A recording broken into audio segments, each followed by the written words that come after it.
نعبدو نصلی علی رسول الکریم اما بعد اعوذ باللہ من الشیطان الرجیم بسم اللہ الرحمن الرحیم قل آمنوا به اولا تؤمنوا ان الذین اوتوا العلم من قبله اذا یتلی علیہم یخرون للاذقان سجدا ویقولون سبحان ربنا ان کان وعد ربنا لمفعولا وَيَخِرُّونَ لِلْأَذْقَانِ يَبْكُونَ وَيَزِيدُهُمْ خُشُوعًا۔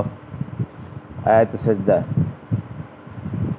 قُلِ ادْعُوا اللَّهَ أَوِ ادْعُوا الرَّحْمَٰنَ أَيَّمَّا تَدْعُوا فَلَهُ الْأَسْمَاءُ الْحُسْنَىٰ وَلَا تَجْهَرْ بِصَلَاتِكَ وَلَا تُخَافِتْ بِهَا وابتغ بین ذلک سبیلا وقل الحمد للہ الذی لم یتخذ ولدا ولم یکن له شریک فی الملک ولم یکن له ولی من الذل وکبرہ تکبیرا۔ ابھی آپ نے سورہ بنی اسرائیل کی آیت 107 سے 111 کی تلاوت سماعت فرمائی۔ ان آیتوں کا ترجمہ اور تفسیر اس طرح ہے۔ قل آمنوا به اولا تؤمنوا ان الذین اوتوا العلم من قبله اذا یتلی علیہم یخرون للاذقان سجدا۔ آیت 107۔ وَيَقُولُونَ سُبْحَانَ رَبِّنَا إِنْ كَانَ وَعْدُ رَبِّنَا لَمَفْعُولًا۔ آیت 108۔ وَيَخِرُّونَ لِلْأَذْقَانِ يَبْكُونَ وَيَزِيدُهُمْ خُشُوعًا۔ آیت 109۔ یہ آیت سجدہ ہے، سجدہ کر لیں۔ ترجمہ۔ آپ فرما دیں کہ تم ایمان لاؤ یا نہ لاؤ، بلا شبہ جنہیں اس سے پہلے علم ملا ہے جب ان کے سامنے اس کی تلاوت کی جاتی ہے تو وہ ٹھوڑیوں کے بل سجدے میں گر جاتے ہیں اور کہتے ہیں کہ ہمارا رب پاک ہے، یقیناً ہمارے رب کا وعدہ پورا ہی ہو کر رہتا ہے، اور وہ روتے ہوئے اپنی ٹھوڑیوں کے بل سجدے میں گر پڑتے ہیں اور یہ قرآن ان کی عاجزی بڑھا دیتا ہے۔ یہ تھا ترجمہ سورہ بنی اسرائیل کی آیت 107 سے 109 کا۔ تفسیر۔ قرآن سرتاپائے حق۔ رحمت عالم صلی اللہ علیہ وسلم کو حکم ہے کہ آپ ان کافروں سے فرما دیں کہ میں جو تمہارے پاس یہ قرآن لایا ہوں، خواہ تم اس پر ایمان لاؤ یا نہ لاؤ، مگر ہے یہ حق ہی، اللہ ہی نے اسے اتارا ہے، اور سابق زمانے میں خاص طور سے عظمت کے ساتھ الہامی کتابوں میں اس کا بیان فرمایا۔ اسی وجہ سے فرمایا کہ جو قرآن سے پہلے علم والے ہیں، یعنی وہ صالح اہل کتاب جو کتاب کو مضبوطی سے پکڑے ہوئے ہیں، اس پر عمل کرتے ہیں اور اس میں تبدیل و تحریف نہیں کرتے، جب یہ قرآن ان کے سامنے پڑھا جاتا ہے تو وہ بطور شکر کے ٹھوڑیوں کے بل سجدے میں گر جاتے ہیں کہ حق تعالیٰ کا بڑا انعام ہے کہ اس نے ہم کو اس آخری رسول صلی اللہ علیہ وسلم کا مبارک زمانہ دکھایا ہے جس پر یہ کتاب مقدس اتاری گئی۔ آیت 108۔ اللہ کا وعدہ پورا ہی ہوتا ہے۔ پھر اللہ کی ہمگیر قدرت کا ادب و احترام بجا لاتے ہوئے کہتے ہیں کہ ہمارا رب ہر کمی سے پاک ہے، اس کی قدرت ہمگیر ہے اور وہ وعدہ خلافی نہیں فرماتا۔ اس نے سابق نبیوں کی زبانی جو محمد رسول اللہ صلی اللہ علیہ وسلم کی بعثت کا وعدہ فرمایا تھا وہ آخرکار پورا ہی ہو کر رہا۔ آیت 109۔ یعنی اللہ کے سامنے جھک جاتے ہیں، قرآن پر ایمان لے آتے ہیں، قرآن کی اور رحمت عالم صلی اللہ علیہ وسلم کی دل سے تصدیق کرتے ہیں، اور قرآن ان کے ایمان و تسلیم میں اضافہ ہی فرماتا ہے۔ قُلِ ادْعُوا اللَّهَ أَوِ ادْعُوا الرَّحْمَٰنَ۔ ایامن تدعو فلہ الاسماء الحسنی ولا تجہر بصلاتک ولا تخافت بها وابتغی بین ذلک سبیلا۔ آیت 110۔ وقل الحمد للہ الذی لم یتخذ ولدا ولم یکن لہ شریک فی الملک ولم یکن لہ ولی من الذل وکبرہ تکبیرا۔ آیت 111۔ ترجمہ: آپ فرما دیں کہ تم اللہ کو پکارو یا رحمان کو، اسے جس نام سے بھی پکارو سب اسی کے پیارے پیارے نام ہیں، اور آپ اپنی نماز نہ تو بہت اونچی آواز سے پڑھیں اور نہ بالکل پست آواز سے، بلکہ درمیانی راستہ ڈھونڈیں، اور آپ کہتے رہے کہ اسی اللہ کی تعریفیں ہیں جس کے اولاد نہیں اور نہ اس کی بادشاہت میں کوئی اس کا ساجی ہے، اور نہ وہ ایسا ہے کہ کمزوری کی وجہ سے اس کا کوئی حمایتی ہو، اور آپ اس کی زبردست بڑائی بیان کرتے رہیں۔ یہ تھا ترجمہ آیت 110 111 کا۔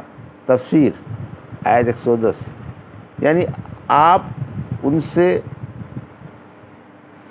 مشرکوں جو اللہ کی صفت رحمت نہیں مانتے اور اس کو رحمان نہیں کہنے دیتے، فرما دیں کہ تم اللہ کو اللہ کہہ کر پکارو یا رحمان کہہ کر، جس نام سے بھی پکارو وہ سن لے گا۔ ان دونوں ناموں سے پکارنے میں کوئی فرق نہیں، کیونکہ اس کے تو اور بھی بہت سے پیارے نام ہیں۔ تم جس پاک نام سے چاہو اسی سے اس سے دعا کرو۔ سورہ حشر کی 22 سے 24 میں فرمایا، وہی ایک اللہ ہے جس کے سوا کوئی بھی حقدار عبادت نہیں، وہ بڑا ہی مہربان اور انتہائی رحم والا ہے۔ وہی اللہ ہے جس کے سوا کوئی بھی عبادت کے لائق نہیں، وہ بادشاہ ہے، پاک ہے، سلامتی والا ہے، امن دینے والا ہے، حفاظت کرنے والا ہے، سب پر غالب ہے اور جبار و متکبر ہے، اور اللہ ان باتوں سے پاک ہے جن کو مشرک اس کی طرف منسوب کرتے ہیں۔ وہی خالق ہے، باری ہے، مصور ہے، اور اسی کے اچھے اچھے نام ہیں۔ کائنات کی ایک ایک چیز اسی کی پاکی بیان کر رہی ہے، اور وہ بڑے غلبے والا ہے اور بڑی حکمت والا ہے۔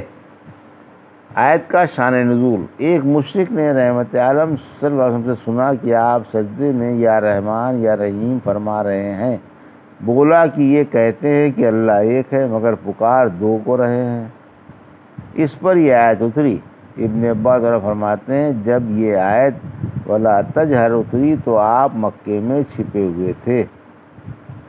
ابتدا میں نماز میں درمیانی قرات کا حکم۔ جب آپ صحابہ کو نماز پڑھاتے تو بلند آواز سے قرات فرماتے۔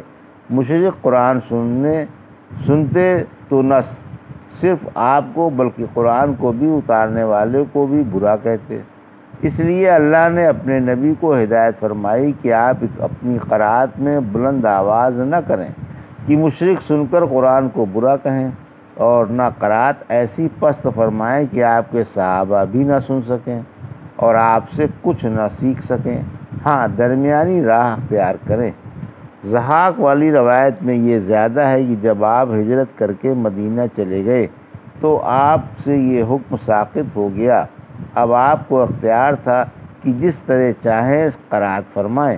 ابن عباس فرماتے ہیں جب رحمت عالم صلی اللہ علیہ وسلم نماز پڑھاتے وقت زور سے قرات فرماتے تو مشرک چراغ پا ہو جاتے تھے اور قرات سننے کے روادار نہ ہوتے۔ جب کوئی مسلمان آپ سے قرات سننے کا ارادہ کرتا تو مشرکوں سے چھپ کر قرات سنتا تاکہ وہ اسے ایذا نہ پہنچائیں۔ جب وہ یہ دیکھتا کہ مشرکوں نے قرات سن لی اور دیکھ لی ہے تو قرات چھوڑ کر فوراً ہٹ جاتا۔ اگر آپ آہستہ پڑھتے تو قرات کو سننے والے بھی نہیں سن سکتے۔ اس پر یہ آیت اتری۔ آیت 111 توحید کا بیان: بلکہ اللہ تو ایک ہے، بے پرواہ ہے، نہ صاحب اولاد ہے اور نہ ماں باپ والا، اور نہ کوئی اس کے برابر کا ہے۔ پھر فرمایا کہ اللہ حقیر و کمزور نہیں کہ اسے کسی حمایتی یا مشیر و وزیر کی ضرورت ہو۔ وہ تو تمام کائنات کا خالق ہے، یکتا ہے، اس کا کوئی شریک نہیں، اور تنہا اپنی مشیت سے کائنات کا مدبر و منتظم ہے۔ نہ اسے کسی سے معاہدہ کرنے کی ضرورت ہے اور نہ امداد طلب کرنے کی۔ آپ ان مشرکوں، ناانصافوں اور ظالموں کی باتوں سے اپنے رب کو بلند و بالا سمجھیں اور اس کی عظمت و کبریائی بیان کرتے رہیں۔